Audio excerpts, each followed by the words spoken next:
Tekstong impormasyonal, ikalimang linggo. Tekstong impormasyonal, tekstong expository. Ang tekstong impormasyonal sa mga akdang nagtatangkang magpahayag ng impormasyon, datos o katotohanan hinggil sa isang paksa. Ang tekstong impormasyonal ay bahagi ng tekstong expository na ang layunin ay ipahayag sa mga mambabasa ang mga impormasyong nararapat nilang maunawaan. Hindi ito fiksyon o kathang-isip, bagkus ay bunga ng pananaliksik at masusing imbestigasyon. Halimbawa, balita, thesis, editorial, mga lathalaing pumapaksa sa isyu. Tula, dula, awit at nobela, dokumentaryo, pelikula hango sa tunay na buhay. Nagiging tekstong expository ang mga ito kung mapatutunayang totoo ang nilalaman ay hindi inimbento o nilikha bilang propaganda para pagandahin ang imahe ng isang politiko sa panahon ng eleksyon. Tandaan, kahit ang isang akda o artikulo ay mukhang tekstong impormasyonal, kailangan pa ring maging mapanuri ang mga mambabasa para matiyak na totoo ang impormasyong nakapaloob sa akda upang hindi malinlang ng mga fake news o nilikhang mga videos para sa interes na mapagsamantalang iilan. Samantala, ang mga tekstong biswal naman ay maaaring nasa anyo ng graph, karikatura o anumang guhit o larawan na nagpapakita ng mahalagang impormasyon. Pansinin ang tekstong biswal sa susunod na grapiko. Resulta ng PISA, pagbubukas nga ba sa katotohanan ng estado ng edukasyon? Tekstong impormasyonal para sa ikalawang araw. Buod ng Ang Kalupi ni Benjamin P. Pascual. Ang Kalupi. Araw ngayon ng pagtatapos ng kanyang anak. Nais niyang makapaganda ng masarap na putahe. Ang Kalupi. Nasa palengke na si Aling Marta. Naririnig niya ang ingay mula sa labas habang iniisip ang mga bibilhin sangkap.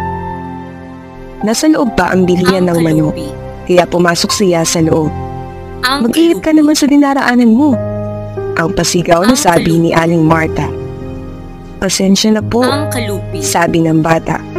Ang bata ay nakapantalon ng maruming maong, nasa kabaan ay pinag-ilang linis ang laylayan. Nakasuot ito ng libaging kamiseta, punit mula sa balikat hanggang puso, na ikinalitaw ng kanyang butuhan at maruming dibdib. Natiyak ni Aling Marta na ang bata ay anak mahirap. Pasensya?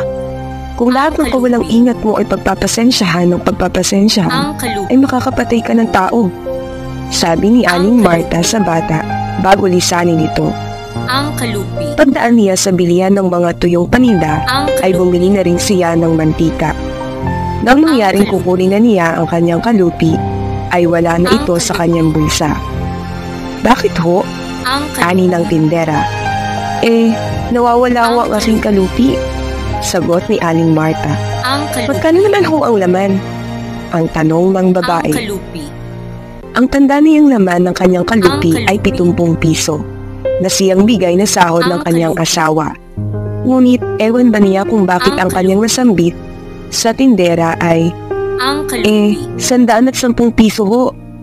Nanatili siya sa pagkakatayo ng ilang saglit. Waring kinakasan siya ng lakas, nag-iisip ng mga nakaraang pangyayari. Maya-maya ay parang kidlat na gumuhit sa kanyang alaala ang gusgusing bata na kanyang nakabangga. Hinanap niya ito at nakita malapit sa tindahan ng kaupo.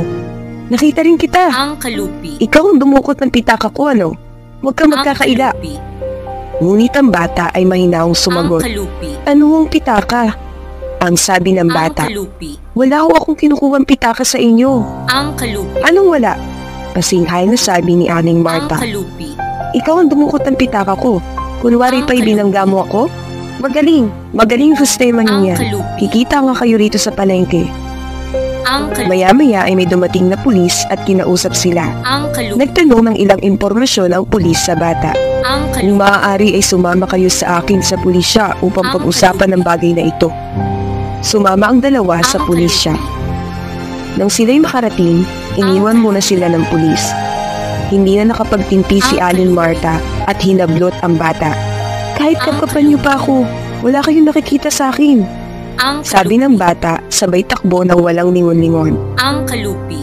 Kasabay nito ang harurot ng isang sasakyan Ang kalupi. na siya namang dahilan ng pagka-aksidente ng bata. Ang kalupi. Kahit na Ang kapkapan kalupi. niyo pa ako, wala kayong Ang kalupi. makikita sa akin. Ang huling salita na nasambit ng bata, kasabay ang pagkamatay nito. Namutla si Aling Marta, Ang tila sinisisi ang sarili sa mga pangyayari.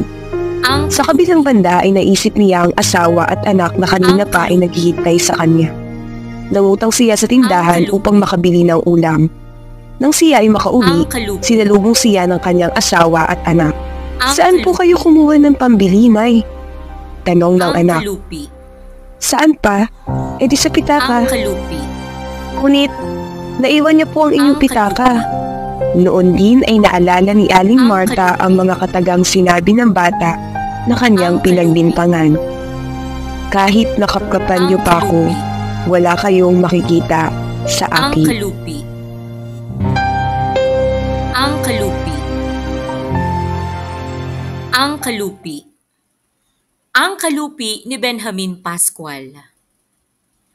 Isang araw, lumabas si Aling Marta at tumungo sa pamilihan upang bumili ng garbanzos dahil paborito ito ng kanyang anak na magtatapos ng high school sa araw na iyon.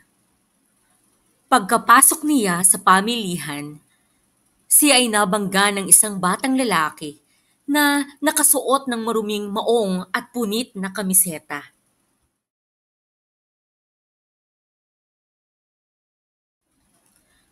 Pinagalitan ni Aling Marta ang bata at tumungo kay Aling Godyang upang mamili. Dumukot sa bulsa si Aling Marta, ngunit wala ang kanyang kalupi.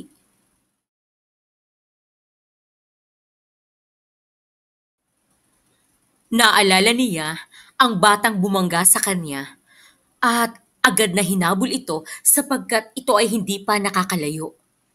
Inakusahan niya ang bata at tumawag pa ng pulis, ngunit wala sa bata ang nawawalang kalupi.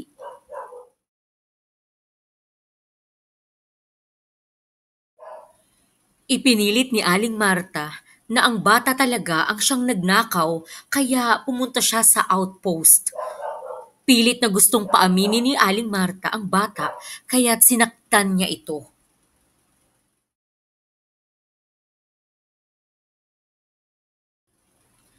Nagpumiglas ang bata at nakawala.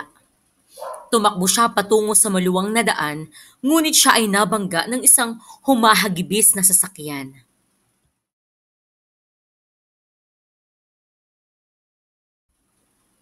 Mga ilang sandali bago siya namatay, pagatol-gatol niyang sinabi na wala silang makukuha sa kanya. Pagkatapos nito, tuluyang pumanaw ang bata.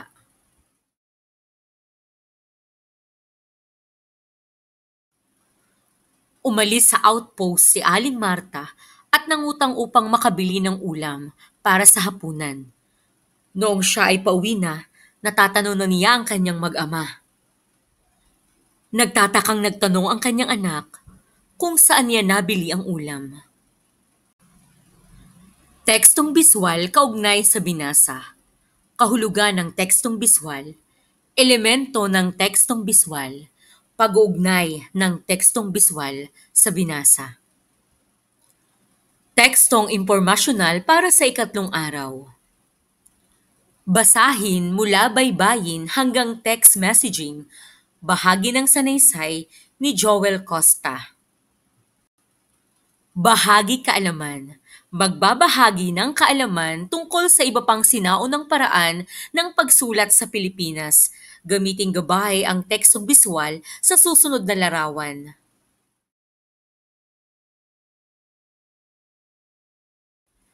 Tekstong impormasyonal para sa ika-4 na araw. Baybayin. A, E, I, O, U. Ba, ka, da. Ga, ha, la. Ma, na, nga. Pa, sa, ta. Wa, ya.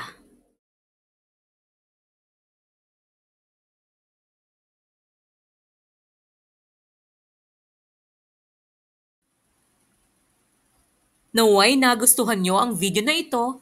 Hanggang sa muli!